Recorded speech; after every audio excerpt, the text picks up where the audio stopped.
Bab 1535. Fondasi Laut Raja Surgawi. Menanggapi pertanyaan Zhou Yu, Mo Xiaoxing segera kembali memasang ekspresi serius. Dia berkata, "Mungkin kau selalu mengira bahwa 10 Raja Ilahi Agung adalah para ahli terbaik di negeri naga. Sebenarnya, bukan begitu kenyataannya. Di antara 10 Raja Dewa Agung, hanya Raja Dewa Emas dan Raja Dewa Leluhur, yang berada di peringkat pertama dan kedua, yang dapat dianggap sebagai ahli di hadapan Laut Raja Surgawi. Selain mereka, 10 Raja Ilahi Agung lainnya bukanlah apa-apa di hadapan Laut Raja Surgawi.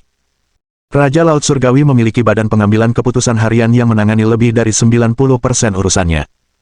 Orang-orang dalam badan pengambilan keputusan harian ini sebenarnya tidak menakutkan. Namun, di balik Laut Raja Surgawi, terdapat sekelompok ahli kelas atas. Mereka adalah kekuatan paling menakutkan dari Laut Raja Surgawi. Sangat sedikit orang yang benar-benar dapat memahami betapa kuatnya individu-individu ini. Sejauh yang saya tahu, ada beberapa di puncak alam leluhur." Mendengar ucapan Mo Xiaoxing, Zhou Yu juga menunjukkan ekspresi terkejut. Memang, dia selalu berpikir bahwa 10 Raja Ilahi Agung adalah yang terkuat di negeri naga. Di luar dugaan, Raja Laut Surgawi memiliki kekuatan yang begitu menakutkan. Namun, hal itu masuk akal jika dipikirkan baik-baik. Jika Laut Raja Surgawi tidak memiliki kekuatan tersembunyi, klan kegelapan tidak perlu bersembunyi di alam rahasia dan tanah berbahaya tersebut. Zhou Yu menarik napas dalam-dalam dan berkata, "Saya mengerti." Mo Xiaoxing menatap Zhou Yu dan bertanya, "Zhou Yu, apakah kau benar-benar berencana pergi ke ibu kota?" Zhou Yu mengangguk dan menjawab, "Ya, kakak senior." Zhou Yu awalnya berencana bahwa setelah menyelesaikan masalah yang ada, dia akan menuju ke ibu kota. Lagi pula, Xiao Ce pernah menyuruhnya pergi ke ibu kota begitu dia mencapai kekuatan di atas alam kaisar. Kini, kekuatannya jauh melebihi kekuatan para ahli alam kaisar biasa. Mo Xiaoxing bertanya dengan bingung, "Mengapa kamu begitu bertekad untuk pergi ke ibu kota?" Zhou Yu tersenyum dan menjawab, "Di satu sisi, saya berjanji kepada seorang teman untuk membantunya dalam beberapa hal. Di sisi lain, aku juga ingin melihat seperti apa tempat bela diri terkuat di negeri naga itu. Lagi pula, mereka telah mencoba berbagai cara untuk menekan garis keturunan kita, dan jika kita tidak menunjukkan sesuatu kepada mereka, mereka akan benar-benar berpikir kita mudah ditindas." Mendengar itu, Mo Xiaoxing tak kuasa menahan diri untuk menggelengkan kepalanya sambil tersenyum kecut. "Kau tahu, aku tidak pernah menyadari kau punya temperamen yang cukup buruk. Kau sebanding dengan Xiao Yan. Karena memang begitu, aku tidak akan menghentikanmu, tapi berhati-hatilah. Aku hanya akan mengatakan satu hal, jika sesuatu terjadi padamu di ibu kota, aku akan melumuri kota ini dengan darah untukmu." Setelah mengatakan itu, seluruh sikap Mo Xiaoxing langsung berubah. Aura mengerikan yang dipenuhi niat membunuh terpancar dari dirinya. Bahkan ekspresi Zhou Yu pun sedikit berubah. Setelah itu, Mo Xiaoxing berkata, "Ayo pergi, masih ada pertempuran besar di luar. Ikuti aku." Setelah mengatakan itu, Mo Xiaoxing langsung menebas dengan tangannya, menciptakan celah ruang. Dia yang pertama masuk. Di luar harta karun rahasia langit darah. Tianlu, Raja Dewa Tianlu, dan yang lainnya sedang menunggu di luar. Tiba-tiba, terjadi fluktuasi spasial dari suatu tempat di sekitar, dan seketika pandangan Raja Dewa Tianlu dan yang lainnya tertuju ke arahnya. Ketika mereka melihat siapa yang muncul, alis Raja Dewa Tianlu berkerut. "Xia Houyun, kenapa kalian berdua?" Raja Dewa Tianlu dan yang lainnya tidak tahu bahwa Xia Houyun dan Cheng Sheng juga berada di dalam harta karun rahasia langit darah. Xia Houyun dan Cheng Sheng segera membungkuk kepada Raja Dewa Tianlu dan yang lainnya, sambil berkata, "Raja Dewa Tianlu, Raja Dewa Tianlu, Raja Dewa Api Dahsyat." Mereka kemudian menyapa para ahli lainnya satu persatu. "Yang mulia Raja-Raja Ilahi, saya diperintahkan oleh Raja Langit Laut untuk memburu Zhou Yu, jadi saya juga memasuki harta karun rahasia langit darah." Mendengar ini, Raja Dewa Tianlu segera bertanya, "Bagaimana situasi di dalam sekarang?" Xia Houyun menjawab, "Semuanya sudah tenang. Kaisar Iblis Jurang Hitam terluka parah dan telah disegel lagi. Diperkirakan tidak akan lama lagi sebelum dia benar-benar meninggal. Siapa yang melakukannya?" Xia Houyun kemudian menjelaskan secara rinci situasi di dalam harta karun rahasia langit darah kepada Raja-Raja Ilahi. Setelah mendengar semuanya, wajah Raja Dewa Tianlu dan yang lainnya menunjukkan ekspresi terkejut. Mereka tidak menyangka begitu banyak hal telah terjadi di dalam harta karun rahasia langit darah hanya dalam beberapa hari. Yang lebih mengejutkan lagi adalah bahwa Tetua Agung Jiansu dari Sekte Pedang Ilahi dan Wu Ji dari Sekte Bela Diri Huntianlah yang menyelinap ke harta karun rahasia langit darah menggunakan taktik pengalihan. Yang paling mengejutkan mereka adalah Jiansu tewas di tangan Zhou Yu.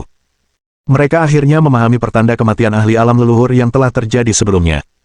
Dan pada saat ini, Di hadapan Raja Api yang ganas, sebuah cahaya jimat tiba-tiba muncul. Raja Api ganas menangkapnya dengan satu tangan lalu melepaskan indera ilahinya. Sesaat kemudian, ekspresi terkejut muncul di matanya. Kemudian, Raja Api ganas mendekati Raja Dewa Tianlu dan yang lainnya, sambil berkata, "Saya baru saja menerima kabar. 3 peringkat tempel telah diperbarui. Zhou Yu telah menembus daftar manusia dan memasuki peringkat bumi. Sekarang berada di peringkat ke-48 dalam peringkat bumi. Dia satu-satunya orang di bawah usia 30 tahun di antara semua pakar peringkat bumi. Selain itu, Mo Xiaoxing, Master Kuil Dewa Pil, telah naik ke peringkat ke-15 dalam peringkat bumi." Mendengar ini, Raja Dewa Tianlu dan yang lainnya sedikit terharu. Meskipun peringkat human list berubah dari waktu ke waktu, di mata banyak individu tingkat tinggi, itu hanyalah platform untuk pertikaian kacau generasi muda. Namun, peringkat bumi dan daftar surgawi berbeda. Setiap posisi dalam kedua daftar ini memiliki kekuatan untuk memengaruhi urusan regional. Oleh karena itu, setiap perubahan pada kedua daftar ini merupakan peristiwa penting. Kali ini, kedua perubahan posisi tersebut terkait dengan garis keturunan para tetua primordial. Kekuatan garis keturunan ini sungguh menakjubkan. Pada saat itu, Xia Houyun mengerutkan alisnya dan bertanya, "Wahai Raja Dewa Tianlu Senior, sebenarnya apa asal-usul kuil itu, dan bagaimana mereka bisa memiliki pengetahuan yang begitu detail tentang peristiwa di dalam harta karun rahasia langit darah?" Bab 1536. Pencegatan. Setelah mendengar pertanyaan Xia Houyun, Raja Dewa Tianlu menggelengkan kepalanya dan berkata, "Asal-usul kuil itu sangat misterius. Bahkan Raja Laut Surgawi pun tidak begitu jelas mengenai latar belakangnya. Namun, hingga saat ini, Heavenly Kingxi dan The Temple belum mengalami konflik kepentingan apapun. Pihak Temple hanya melakukan satu hal, yaitu merilis 3 daftar peringkat tersebut." Kecewa karena tidak mendapat jawaban, Xia Houyun menunjukkan ekspresi tidak puas. Dia sebelumnya telah bertanya kepada kakeknya, sang guru naga, tetapi jawabannya tetap sama. Biasanya, The Temple bisa mengetahui peristiwa besar apapun yang terjadi di luar terlebih dahulu, yang memang masuk akal. Namun kali ini, di dalam harta karun rahasia langit berdarah.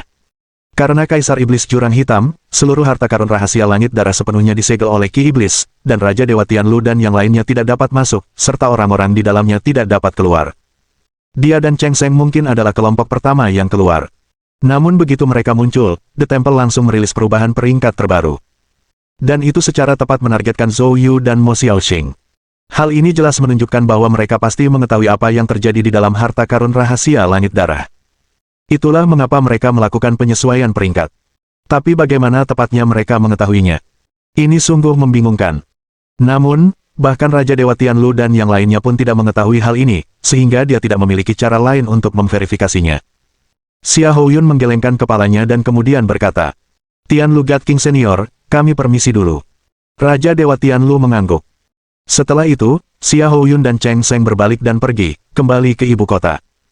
Setelah keduanya pergi, Raja Dewa Api Dahsyat segera datang menghadap Raja Dewa Tianlu dan Raja Dewa Berbakat Surgawi, dan berkata dengan suara berat, "Raja Dewa Berbakat Surgawi, Raja Dewa Tianlu, ancaman dari garis keturunan tetua primordial semakin besar. Kita tidak bisa terus membiarkannya tanpa pengawasan." Mendengar itu, Raja Dewa Berbakat Surgawi tidak berkata apa-apa, sementara Raja Dewa Tianlu mengerutkan alisnya dan berkata, "Api yang dahsyat, saat ini klan kegelapan siap bertindak kapan saja, dan kekuatan mereka terus bertambah. Ini bermanfaat bagi seluruh dunia seni bela diri manusia.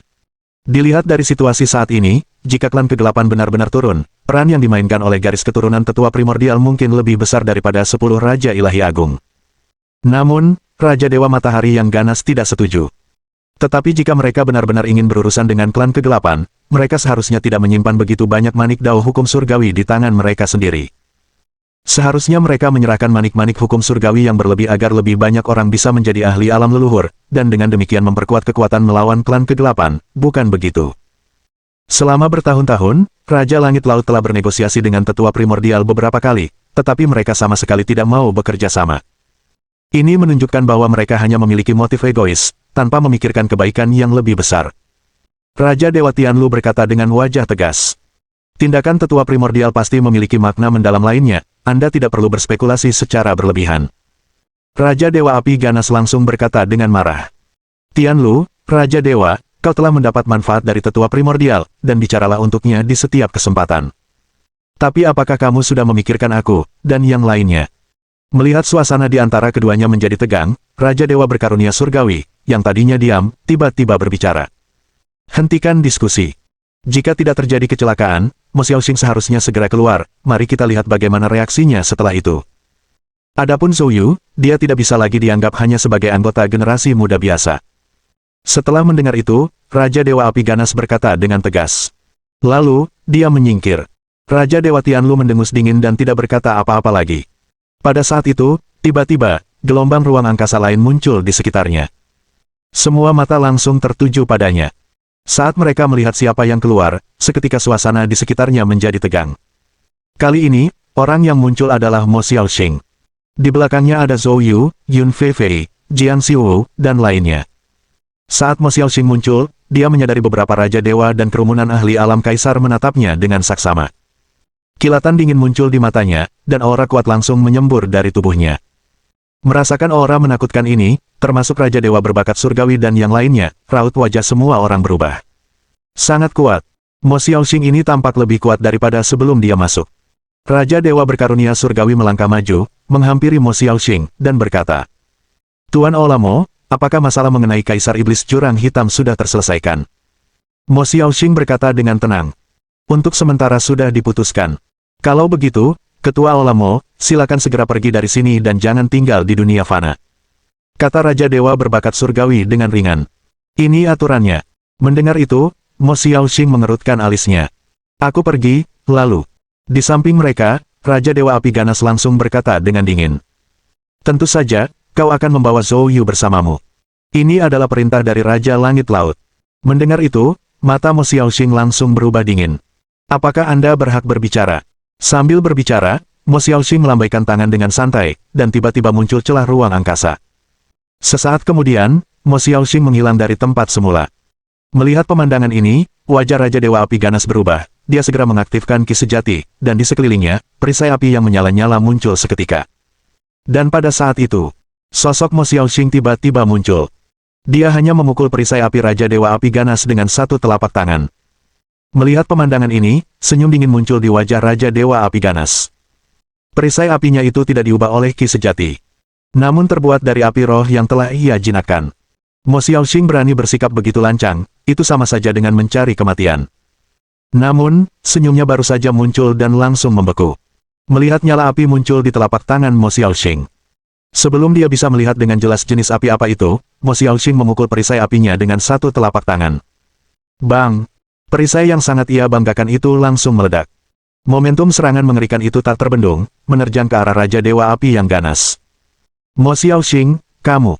Wajah Raja Dewa Api yang ganas berubah drastis, lengah, dia terlempar jauh, memuntahkan darah saat terpental ke belakang. Bab 1537. Perubahan sikap. Setelah menyaksikan pemandangan ini, Raja Dewa berbakat surgawi tiba-tiba bergerak ke posisinya di hadapan Raja Dewa Api dahsyat. Seketika itu juga, Raja Dewa berkarunia surgawi mengangkat tangannya dan meninju. Pukulan ini mencegah Mo Xiaoxing melanjutkan serangannya terhadap Raja Dewa Api Ganas. Dia tidak punya pilihan selain menghadapi Raja Dewa yang diberkahi dari surga. Bang! Gerakan ofensif mereka bertabrakan seketika, memicu fluktuasi spasial yang dahsyat. Di antara fluktuasi tersebut, terdapat gelombang panas yang mengerikan. Banyak ahli alam kaisar di sekitar situ bahkan tidak sempat menghindar dan langsung terluka parah serta terlempar jauh. Setelah serangan itu, baik Raja Dewa berbakat surgawi maupun Mo Xiaoxing terlempar ke belakang. Setelah menstabilkan tubuhnya, mata Raja Dewa berbakat surgawi itu menunjukkan ekspresi terkejut. Apakah ini benar-benar api penjara jiwa darah? Ini adalah api roh eksklusif dari Dewa Pedang Langit Darah. Bagaimana mungkin itu ada di tanganmu? Sebelumnya, Xiao Yun tidak menyebutkan tentang Dewa Pedang Langit Darah yang membagikan harta karun, sehingga Raja Dewa berbakat surgawi dan yang lainnya tidak menyadarinya. Mo Xiaoxing tidak menyembunyikannya, dia berkata dengan datar. Ini diberikan langsung kepada saya oleh senior Blood Sky. Apakah ada masalah? Setelah mendengar ini, ekspresi Raja Dewa berbakat surgawi berubah menjadi rumit. Api penjara jiwa darah adalah cara ampuh untuk melawan klan kegelapan. Dewa Pedang Langit Darah memberikannya padamu, sepertinya dia sangat menghargaimu. Pada saat ini, pendapat Raja Dewa berbakat surgawi tentang Mo Xiaoxing telah berubah secara mendasar. Sebelumnya, dalam berurusan dengan garis keturunan tetua primordial, meskipun dia tidak setuju dengan berurusan dengan Zhou Yu, dia tidak sepenuhnya melindungi garis keturunan tersebut seperti Raja Dewa Tianlu. Karena dia selalu membela rakyat jelata di dunia seni bela diri negara naga. Dia tidak ingin melihat kehancuran di masa depan di dunia seni bela diri negara naga. Setelah melihat api penjara jiwa darah ini, pikirannya langsung berubah. Raja Dewa berbakat surgawi menatap Mo Xiaoxing dalam-dalam, lalu berkata dengan sungguh-sungguh. Kepala Olamo, Anda harus kembali. Aturan tidak boleh dilanggar. Mengenai Zhou Yu, 10 Raja Dewa Agung tidak akan bertindak melawannya. Mendengar itu, ekspresi Raja Dewa Api ganas berubah. Dia berdiri meskipun terluka untuk melawan, tetapi langsung dibalas dengan tatapan dingin dari Raja Dewa berbakat surgawi. Mo Xiaoxing mengangguk setelah mendengar itu. Setelah selesai berbicara, dia menatap Zhou Yu. Adikku, aku akan kembali duluan. Hati-hati juga. Zhou Yu mengangguk dan berkata, saya mengerti, kakak senior. Mo Xiaoxing tidak berkata apa-apa lagi, lalu langsung membuka celah ruang angkasa, melangkah masuk ke dalamnya, dan menghilang. Setelah Mo Xiaoxing pergi, Raja Dewa berbakat surgawi tidak berkata apa-apa lagi, dan segera berangkat bersama Raja Dewa Tianlu, Raja Dewa Api Dahsyat, dan yang lainnya. Sebelum Raja Dewa Tianlu pergi, dia tersenyum tipis pada Zhou Yu, matanya menunjukkan kekaguman. Zhou Yu juga mengangguk sebagai jawaban. Dan tepat pada saat ini, Yu Fengtian juga diam-diam meninggalkan ruang penyimpanan rahasia langit darah. Begitu muncul, dia langsung melaju ke arah utara melewati Gunung Tubai. Dalam waktu kurang dari setengah hari, dia menyeberangi perbatasan timur laut negeri naga. Tak lama setelah ia meninggalkan perbatasan, sebuah bayangan tiba-tiba muncul di jalannya, menghalangi jalannya. Bayangan itu, meskipun diam, memancarkan aura yang menguat tajam pada Yu Fengtian. Bahkan wajah Yu Fengtian kini menunjukkan kecemasan yang luar biasa. Namun, dia tidak melarikan diri melainkan mendekat dengan hormat. Tuan Hei Luo Raja. Bayangan di hadapan Yu Fengtian adalah salah satu dari 3 ahli tingkat Raja Iblis dari alam kegelapan, yaitu Raja Hei Luo. Masuknya Yu Fengtian ke ruang rahasia langit darah kali ini terutama ditujukan pada Zhou Yu. Alasan dia menargetkan Zhou Yu bukan sepenuhnya karena obsesi Yu Fengtian sebelum kematiannya, alasan utamanya adalah perintah dari Hei Luo, Raja Alam Kegelapan. Pada saat itu, niat membunuh yang mengerikan terpancar dari Hei Luo King. Dia perlahan berbalik, memperlihatkan wajah yang dingin. Yu Fengtian, kau tidak menepati janjimu. Apakah kamu memahami konsekuensinya? Yu Fengtian secara naluriah meraih cincin penyimpanan sambil membungkuk dan berkata, Tuan Hei Luo King, saya telah melakukan yang terbaik. Tapi kali ini kami tidak berhasil, dan itu bukan salahku. Karena ketua Aula Kuil Dewa Pil, Mo Xiaoxing, juga muncul, dan dia serta Zhou Yu berada di bawah bimbingan tetua primordial, aku bukanlah tandingan Mo Xiaoxing. Mendengar itu, wajah Hei Luo King berubah muram. Mo Xiaoxing. Mengapa dia ada di sana? Yu Fengtian buru-buru berkata. Kehadirannya bukanlah suatu kebetulan, tampaknya sudah direncanakan. Dialah yang memanggil roh primordial Dewa Pedang Langit Darah, yang pada akhirnya mengakibatkan Kaisar Iblis Jurang Hitam terluka parah dan disegel kembali. Setelah mendengar itu, ekspresi Hei Luo King berubah drastis. Apa yang tadi kamu katakan? Dewa Pedang Langit Darah masih hidup. Kaisar Iblis Jurang Hitam terluka parah, disegel kembali. Apa sebenarnya yang terjadi? Jelaskan padaku secara detail. Melihat reaksi Hei Luo King, rasa dingin yang tak terlihat terlintas di mata Yu Fengtian. Memang, Raja Hei Luo dan Kaisar Iblis Jurang Hitam memiliki hubungan yang luar biasa. Dengan demikian, dapat disimpulkan bahwa domain kegelapan kemungkinan memiliki hubungan yang mendalam dengan klan kegelapan. Pikiran-pikiran ini terlintas di benak Yu Fengtian, lalu dengan hormat ia menceritakan kembali peristiwa-peristiwa di ruang rahasia langit darah. Tentu saja, banyak detail yang sengaja dihilangkan olehnya. Dengan sangat cepat, Yu Fengtian menyelesaikan ucapannya. Dia menarik napas dalam-dalam dan berkata, Tuan Hei Luo King, begitulah adanya. Kaisar Iblis Jurang Hitam akhirnya disegel oleh mereka. Hei Luo King mendengar ini dan wajahnya menjadi sangat muram. Niat membunuh terpancar darinya seperti gelombang, jelas sekali, dia sangat marah di dalam hatinya. Melihat hal ini, Yu Fengtian dengan ragu bertanya, Tuan Hei Luo King, bolehkah saya bertanya, apa hubungan Anda dengan Kaisar Iblis Jurang Hitam? Bab 1538. Penipuan. Mendengar pertanyaan Yu Fengtian, mata Raja Luo Hitam langsung berkilat dingin. Yu Fengtian, jika kau ingin mengatakan sesuatu, katakan saja langsung. Tidak perlu bertele-tele di depan saya, mencoba memancing informasi. Setelah mendengar itu, Yu Fengtian dengan hormat menjawab. Meskipun kita gagal menyelamatkan Kaisar Iblis Jurang Hitam kali ini, dia sudah memasukkan saya di bawah komandonya. Oleh karena itu, saya pikir jika Raja Luo Hitam memiliki hubungan dengan Kaisar Iblis Jurang Hitam, saya ingin meminta bantuan Anda untuk menyelamatkannya sesegera mungkin. Mendengar itu, Raja Luo Hitam menyipitkan matanya, menatap Yu Fengtian dengan senyum setengah hati, dan berkata, Kau bilang Kaisar Iblis Jurang Hitam telah memasukkanmu di bawah komandonya. Menurutmu, apakah aku akan percaya apa yang kau katakan? Kau mencoba menipuku, tahukah kau apa konsekuensinya? Saat berbicara, aura niat membunuh yang mengerikan terpancar dari Raja Luo Hitam, sepenuhnya tertuju pada Yu Fengtian. Dengan kekuatan Raja Luo Hitam yang menakutkan, membunuh Yu Fengtian memang hanya tinggal mengangkat tangan. Tentu saja, itulah yang dipikirkan oleh Raja Luo Hitam. Namun Yu Fengtian tetap tenang dan terkendali, menatap Raja Luo Hitam dan perlahan berkata, "Aku tidak berani menipumu, tolong lihat ini." Sambil berkata demikian, Yu Fengtian membuka telapak tangannya.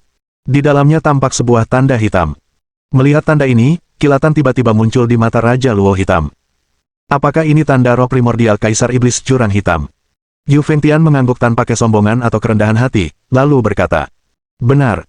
Seperti yang sudah kukatakan, selama harta karun rahasia langit darah, aku ingin menyelamatkan Kaisar Iblis Jurang Hitam tetapi terlalu lemah. Saat itu, dia meninggalkan tanda roh primordial padaku dan berkata bahwa suatu hari nanti, ketika dia bebas, dia ingin aku berada di sisinya." Meskipun Yu Fengtian tampak tenang, di dalam hatinya ia sangat waspada. Tanda roh primordial ini tidak diberikan kepadanya oleh Kaisar Iblis Jurang Hitam. Dalam harta karun rahasia langit darah, dia menggunakan segel tanah tebal untuk membantu Zhou Yu dan Gu Zifeng melawan serangan roh primordial Kaisar Iblis Jurang Hitam. Mengambil kesempatan itu, dia menyegel sebagian kecil roh Kaisar Iblis Jurang Hitam dan menempa tanda ini. Metode ini, di era sekarang, terdengar seperti dongeng yang sulit dipercaya. Namun di zaman dahulu, hal itu bukanlah sesuatu yang luar biasa. Yu Fengtian kebetulan menguasai teknik ini. Dengan demikian, terjadilah pemandangan yang kita lihat sekarang. Begitu Raja Luo Hitam melihat tanda roh primordial Kaisar Iblis Jurang Hitam di telapak tangan Yu Fengtian, sikapnya berubah drastis. Niat membunuh yang mengerikan itu lenyap seketika, digantikan dengan senyuman. "Hahaha, bagus sekali. Karena kau dipilih langsung oleh Kaisar Iblis Jurang Hitam, kita sekarang adalah rekan seperjuangan. Untuk saat ini, ikuti aku, karena Kaisar Iblis Jurang Hitam saat ini tidak dapat menghindari penangkapan. Mengikuti saya tidak akan mengurangi kedudukanmu. Karena aku, seperti Kaisar Iblis Jurang Hitam, adalah Kaisar Iblis dari klan kegelapan. Hanya saja, sebagian besar ki iblisku untuk sementara tersembunyi, jadi apa yang kau lihat sekarang bukanlah kekuatan penuhku." Mendengar itu, kebahagiaan meluap di hati Yu Fengtian. Dia telah mengambil risiko yang tepat. Sejak terlahir kembali dengan merasuki mayat, dia telah mencari jejak klan kegelapan di dunia. Setelah beberapa waktu, dia memusatkan perhatiannya pada Dark Domain. Dia menduga Dark Domain mungkin terkait dengan Dark Clan tetapi kesulitan untuk menghubungi anggota inti sebenarnya. Secara kebetulan, dia menemukan bahwa domain kegelapan ingin memasuki harta karun rahasia langit darah, namun para ahli terbaiknya kesulitan memasuki negara naga. Memanfaatkan kesempatan ini, Yu Fengtian mendekati orang-orang di domain kegelapan, dan mengklaim bahwa dia dapat menyusup ke harta karun rahasia langit darah untuk mereka. Melalui negosiasi rahasia, kedua pihak mencapai kesepakatan. Hal ini menyebabkan Yu Fengtian memasuki harta karun rahasia langit darah. Yu Fengtian melakukan berbagai upaya demi menyusup ke lingkaran dalam klan kegelapan. Sekarang, dia berhasil menipu Raja Luo Hitam menggunakan tanda roh primordial palsu dan telah mengambil langkah sukses pertamanya. Yu Fengtian segera membungkuk dan berkata, "Terima kasih, Raja Luo Hitam, atas apresiasi Anda terhadap kemampuan saya akan mengabdikan diri sepenuhnya." Raja Luo Hitam sangat puas dengan penampilan Yu Fengtian. Dia mengangguk dan berkata, "Bagus, ayo ikut aku dulu. Jelaskan semua yang terjadi di harta karun rahasia langit darah. Aku harus meneliti cara untuk menyelamatkan Black Abyss dengan cepat." Di sisi lain, setelah sekelompok Raja Ilahi pergi, Zhou Yu juga berencana untuk pergi. Namun Zhang Qin terus-menerus mengundangnya untuk mengunjungi keluarga Zhang. Zhou Yu tidak bisa menolak dengan mudah, jadi dia setuju. Dipimpin oleh Zhang Qin, Zhou Yu tiba di Kota Hitam, di sebelah utara Gunung Tubai. Keluarga Zhang adalah kekuatan terbesar di Kota Hitam ini. Kepala keluarga, Zhang Tingfang, setelah mengetahui putrinya kembali dengan selamat dari harta karun rahasia langit darah dan membawa Zhou Yu bersamanya, keluar secara pribadi untuk menyambutnya. Saat Zhou Yu dan yang lainnya sampai di pintu masuk keluarga Zhang, mereka melihat Zhang Tingfang sudah menunggu di sana. Saat bertemu, Zhang Tingfang menyambut mereka dengan hangat. "Tuan Zhou, kehadiran Anda di keluarga Zhang kami sungguh merupakan suatu kehormatan. Putri saya memberitahu saya bahwa selama ekspedisi pencarian harta karun, Bapak Zhou sangat membantu. Atas nama putri saya dan keluarga Zhang, saya mengucapkan terima kasih." Sambil mengatakan ini, Zhang Tingfang bahkan membungkuk kepada Zhou Yu. Hal ini membuat Zhou Yu merasa sangat malu. Dia dengan cepat menghentikan Zhang Tingfang. "Paman Zhang, Anda terlalu baik. Saya dan Zhang Qin berteman, saling membantu adalah hal yang wajar. Mendengar itu, Zhang Tingfang berseri-seri gembira. Hahaha, Tuan Zhou, kalau begitu saya tidak akan bersikap formal. Silakan masuk. Setelah itu, Zhang Tingfang mengajak Zhou Yu masuk ke dalam. Namun, begitu ia memasuki gerbang keluarga Zhang, Zhou Yu langsung merasakan beberapa niat bermusuhan tertuju padanya. Mohon dukungan dari omom ante-ante sekalian, buat subscribe atau sharekan novel Mimin ke Facebook kalian, agar channel Mimin bisa terus berkembang. Dengan begitu, Mimin bisa lebih semangat untuk up novel seru lain ke depannya. Buat teman-teman yang sudah subscribe dan sharekan novel Mimin, Mimin ucapkan terima kasih sebanyak-banyaknya. Sekiranya teman-teman menghadapi masalah video diputar dalam bahasa Inggris, coba tukar kepada bahasa Indonesia original melalui cara ini. Semasa mendengarkan, pencet tombol setting di atas kanan video, pilih audio track dan tukar bahasa.